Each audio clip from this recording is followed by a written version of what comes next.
1장 24절에서 26절 세 절 말씀 함께 한 목소리로 읽습니다. 잠언 21장 24절에서 26절 말씀 함께 읽습니다. 시작. 무례하고 교만한 자를 이름하여 망령된 자라 하나니 이는 넘치는 교만으로 행함이니라. 게으른 자의 욕망이 자기를 죽이나니 이는 자기의 손으로 일하기를 싫어함이니라. 어떤 자는 종일토록 탐하기만 하나 의인은 아끼지 아니하고 베푸느니라. 아멘.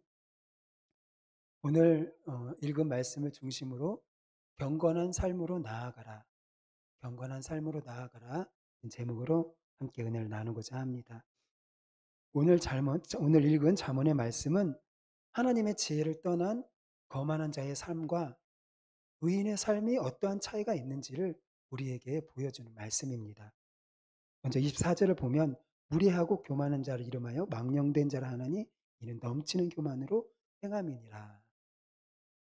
바로 무례하고 교만한 자를 망령된 자라고 부르고 있는데, 망령된 자는 잠언에서 보통 거만한 자, 거만한 자라고 번역되어 있습니다. 바로 거만한 자란 지혜에서 떠난 자, 곧 미련한 자 또는 악인의 또 다른 이름이 거만한 자입니다. 이렇게 지혜를 떠난 거만한 자의 특징 첫 번째는 교만하게 행동한다는 것입니다. 악인의 모든 행동의 근원에는 교만이 자리하고 있습니다. 하나님이 없다 하며 자기가 제일인 것처럼 여기고 살아가는 자가 바로 거만한 자인 것입니다. 시편 4절에서 악인은 그의 교만한 얼굴로 말하기를 여호와께서 이를 감찰하지 아니하신다 하며 그의 모든 사상에 하나님이 없다 하나이다.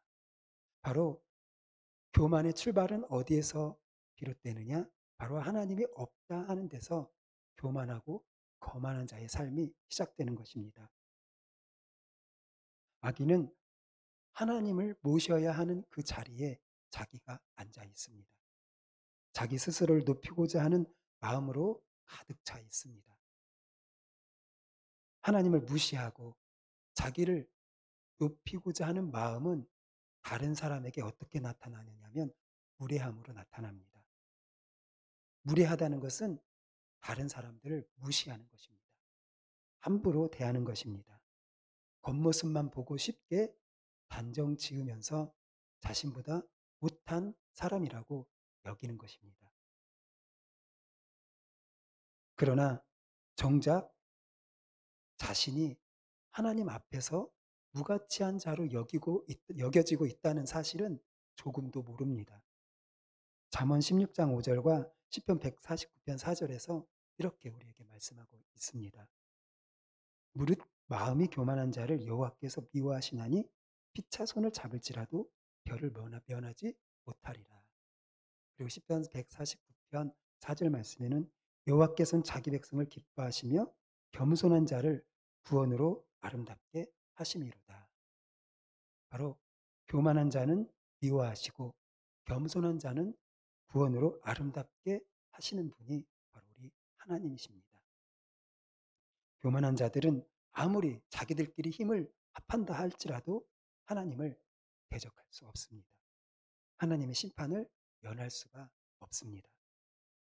반면 겸손한 자는 하나님의 구원의 은혜를 입게 된다는 사실을 우리는 기억하며 거만한 자가 아닌, 무례히 행하는 자가 아닌 겸손한 자로 하나님 앞에 나아가야 될 줄로 믿습니다.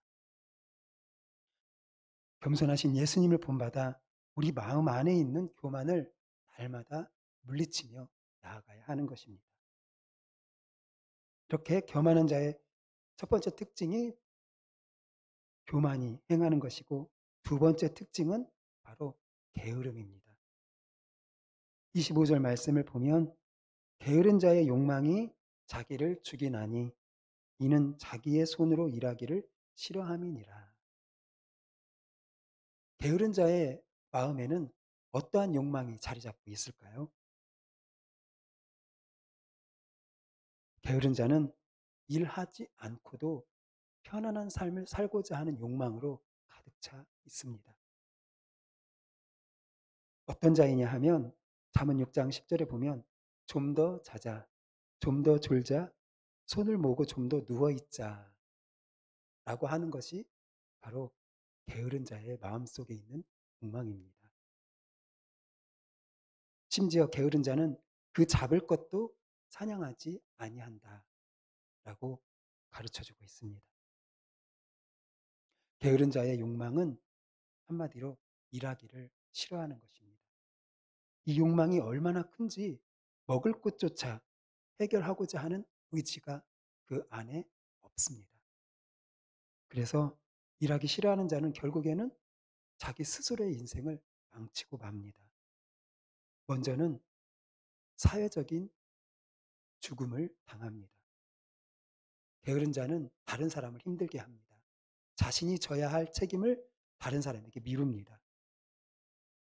그래서 게으른 자는 살아있으나 죽은 자처럼 여겨지게 됩니다. 무기력한 자로 여겨지고 마치 죽은 자처럼 무가치한 존재로 공동체 속에서 인정받게 됩니다. 그래서 결국 사회적인 존재로서의 가치를 잃어버리게 되는 것이 바로 게으른 자의 결과인 것입니다. 그리고 이처럼 사회적인 죽음뿐만 아니라 나중에는 결국 영원한 멸망에 이르게 되는 것이 게으른 자의 끝입니다. 바로 원하는 것이 있지만 그것을 얻기 위해 노력하지 않음으로써 빈궁하게 되고 또 이 빈궁함으로 인해 자신이 영적 죽음을 맞이하게 되는 것입니다. 우리는 맡은 일을 근면하고 성실하게 감당해 나아가야 합니다. 자기 일은 자기가 책임감 있게 해내야 합니다. 왜냐하면 우리 하나님은 일하시는 분이시기 때문입니다. 우리는 일하시는 하나님과 함께 일하는 자로 우리는 부름을 받았습니다. 그래서 데살로니가전서 4장 11절에 사도 바울은 우리에게 이렇게 교훈하고 있습니다. 또 너희에게 명한 것 같이 조용히 자기 일을 하고 너희 손으로 일하기를 힘쓰라 라고 우리에게 교훈하여 주고 있습니다. 자기 손으로 일하기를 싫어하는 것은 바로 창조의 원리를 거스르는 것이라는 사실을 우리는 기억해야 합니다. 또한 게으름은 자기 자신을 서서히 죽음으로 몰아가는 심각한 질병이라는 사실을 우리는 기억해야 합니다. 게으름의 결과는 육체의 궁핍뿐만 아니라 영적인 게으름은 우리를 영적인 죽음으로 몰아가고 있다는 것을 우리는 기억하며 육체적인 게으름뿐만 아니라 영적인 게으름에 빠지지 않도록 우리는 늘 깨어 있어야 하는 것입니다. 만약 이러한 영과 육의 게으름에 빠져 있다면 우리는 그 자리를 털고 일어나야 합니다. 왜냐하면 그렇지 않으면 우리는 악한 욕망에 이끌리는 삶을 살아갈 수밖에 없기 때문입니다. 성실한 자는 헛된 욕망, 헛된 욕심에 빠지지 않습니다. 일확천금을 꿈꾸지도 않고 자신이 가진 것을 지혜롭게 소비합니다. 필요한 일에 쓰기 위해서 쓸데없는 욕구를 절제할 줄을 압니다. 그리고 자신이 얻은 물질, 하나님이 주신 물질을 통해서 선한 일에 사용하기에 힘써 나가는 것입니다. 26절 말씀을 보면 어떤 자는 종일토록 탐하기만 하나 의인은 아끼지 아니하고 베푸느니라 라고 말씀합니다. 이렇게 거만한 자의 세 번째 특징이 바로 탐욕을 쫓아가는 삶을 살아간다는 것입니다. 종일토록이라는 말은 즉 언제나 라는 말입니다. 그래서 언제나 눈에 보이는 것들을 움켜쥐려고만 하는 것이 바로 거만한 자의 특징인 것입니다. 도무지 나누고 베풀 줄을 모릅니다. 자기 것으로 만들려고 애를 쓰며 살아가고 있는 것입니다. 그러나 의인의 모습은 어떻습니까? 바로 주고서도 걷어 드리고자 하는 마음이 없습니다. 베풀기를 즐겨하고 아끼지 않고 그것도 풍성하게 내어주는 것이 의인의 삶입니다. 왜 그럴까요? 왜 풍성히 내어주는 것을 기쁘게 여길까요?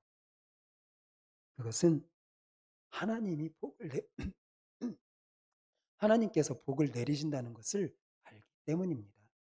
아무리 움켜쥐려고 해도 하나님이 허락하시지 않는다면 자기 손 안에 아무것도 들어오지 못한다는 것을 알기 때문입니다.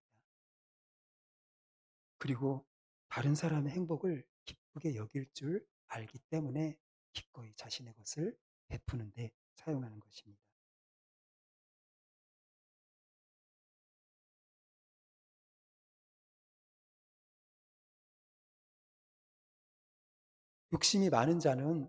욕심이 많더라도 때로는 베풀기도 합니다. 하지만 베푼 것을 도로 받아야 직성이 풀립니다. 바로 되로 주고 말로 받아야만 만족하는 것입니다. 하지만 우리는 사도 바울이 사도행전 20장 35절에서 한 말씀을 우리는 기억해야 합니다. 함께 읽어봅니다. 시작. 수고하여 약한 사람들을 돕고 또 주 예수께서 친히 말씀하신 바 주는 것이 받는 것보다 복이 있다 하심을 기억해야 할지니라. 바로 이 말씀은 사도 바울께서 밀레도를 떠날 때에 에베소 교회 장로들을 모아두고 한 고별 설교의 마지막 부분입니다. 오늘 우리도 주는 것이 받는 것보다 복되다는 것을 우리는 기억해야 합니다. 내가 소유한 모든 것이 하나님의 것이라는 것을 인정할 때 우리는 줄 수 있습니다. 주는 것을 기쁘게 여기게 됩니다. 지혜로운 자는 하나님의 청지기로 살아갑니다. 자기의 소유를 하나님의 것으로 인정하기 때문에 자기의 재물을 하나님의 뜻에 맞게 사용합니다.